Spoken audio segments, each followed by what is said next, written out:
Dad, can you, introduce yourself and how you served in the Army, what branch you served in?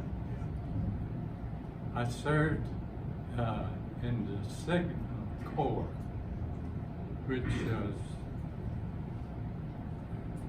a corps that transmitted all kinds of information concerning the war itself. So you served in the Signal Corps, and immediately after the end of the war, which ended in 1945, you were sent to Germany. And what years did you serve in Germany? 1946 and 7. You traveled through several cities in Germany as well, like Nuremberg and Dresden. Right. What did the cities look like after the war when you were there? Well, total demolition. Just everything was destroyed, especially in certain areas. Berlin, just terribly demolished government buildings, churches, and they were just totally demolished. And when I was in Berlin, I remember so much how they had little wagons, and they would pick up all kinds of materials that they thought they could use and later, and they would also be picking up limbs to burn and for their stoves, and so about as much as add to that right now. Some of these pictures that are scrolling, should be scrolling, are pictures of Germany during your days in the war, and also some following that. Yes. But Dad, tell the students, how old were you when you were serving in Germany? I was 18 and 19 and 20. Just a young man. Yes, right. You had never been out of your county, probably. If we No. can scroll just a little bit further on, just keep going. Let's look at a couple of images. These are later images of my visit. But back at the start, at the very top of the presentation, there are just a couple images we want to show you of Dad. Served in the Signal Corps, putting up radio stations so there could be communication again. Every 40 miles. There you go, just scroll. established these radio stations. So this ship that you're looking at right now, Dad, you came over on a ship like that, Yes. Right. traveled across the ocean. If we can go to the next one, to the next image. Yeah, it's not wanting to Okay, play through, I'm sorry. that's all right. Just click There on we go, let's see if this cursor. will do it. There There we you go. So here's Jim Stirewalt, 19 years old in the Signal Corps. And we can go on a couple more, just a couple of images of Dad. Go on. Those are my two brothers. Now, your two brothers were Ernest and Paul. Yes. Uncle Paul landed on a famous beach when he served in the Army. Yeah. Where did he land? On the France, forget the name of the On beach. D-Day. Yeah, on D-Day. What did he drive in the war? What is called a half track. It has a cabin like the front end of a truck, but Caterpillar rear, Like a tank in the back. yeah, like a tank. And then your brother Ernest, where did he fight? Well, he landed in North Africa, and so from there he went in southern England, not Italy. in Italy, and then when he got up about halfway in northern Italy is when one Sunday afternoon, August 10th, in Rowan County, a car drove up, and I went to the door. I was there in my home by myself. My mom and dad had gone to her doctor in Kannapolis. What did you learn? So anyway, the taxi driver said, I can't give you this message. I have to give it to your mama. And so anyway, we got in touch with Mom, and he gave her the telegram saying that he's missing in action. And from that day until January next year,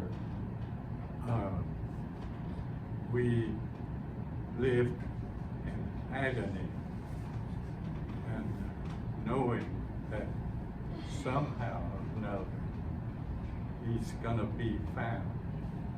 But anyway, so then it was in January of that year that we finally got another telegram that he was killed. And so The telegram indicated that he probably was in a foxhole. How many of you know what a foxhole is? It's a hole in the ground that soldiers dig to be safe. yeah, With his sergeant. When a mortar, how many of you know what a mortar is? It's an explosive device that's fired from a short cannon.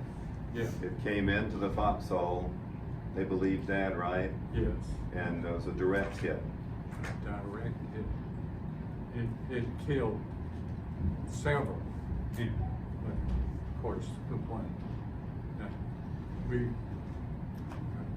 where was that's our oldest brother was dead. Some years later, Dad, then I think a year later, when you were sent to France to go to Germany, when you landed in France on a ship like we showed earlier, Yeah. your whole unit of soldiers, you traveled from France to Germany.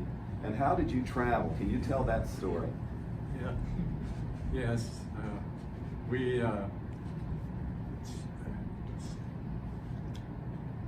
after we landed in France, northern France, I forget that area, but then we were loaded on a train, boxcar, like you see on our trains, but not nearly as big. But we were loaded on boxcars, probably oh, 300 or 400 cars in, no, 300 or 400 soldiers were loaded into the boxcars, and then we, not knowing where we were going, going toward Germany. And so the boxcar I was in, it was just plain empty, nothing in the car at all. But and it was cold. There was snow on the ground, and all the way in from France into Germany. But we had our uniforms, of course, overcoats, called pockets, I believe. And so then we came to a point where we stopped the train and we got off, and there is about 10 o'clock at night, and we were going to be fed. So they had a sort of I think there were turkeys, and sort of in a soup position. And so then when we got all we wanted, I was going to take my empty cup to take it and dump a little of it in a barrel, and then to wash the cup and everything. But when I got out toward the barrel, I realized there was this woman close by, and she had a big bowl, and I looked around and I thought, that woman must want my scraps of food. And so I turned around and went back, and she said, fill my cup. And I took it back and poured it in her bowl. And she was so sick, saying some words, but I didn't know German. And but anyway, she was thanking me for giving me some food, and I'll never forget that. And thinking of the misery that now that the Germans were defeated, but now they in turn are needing assistance. During and after the war, the bombings in Germany devastated usually around 90% of an entire city, almost total destruction. So there was no ability to farm or raise food or supply food. And toward the end of the war, people were shooting horses or dogs, anything to eat. They were literally starving. Dad, you served as a radio operator, and you positioned radio stations in Germany. But while you were in Germany, if we go backwards a little bit before that, just go back further, there's a picture of a radio unit that you operated there. Yeah. So it looks primitive. but this is the unit that you operated Yes. when you were in Germany. Well, while you were in Germany, Dad, you also, you told me that you got to go to a war crime trial in a town called Nuremberg, is that right? Yes. Before you tell that story, how many of you have heard about Nuremberg or the war crimes trials? These trials were trials that prisoners, generals of the German Nazi army, doctors and prison guards who worked in the concentration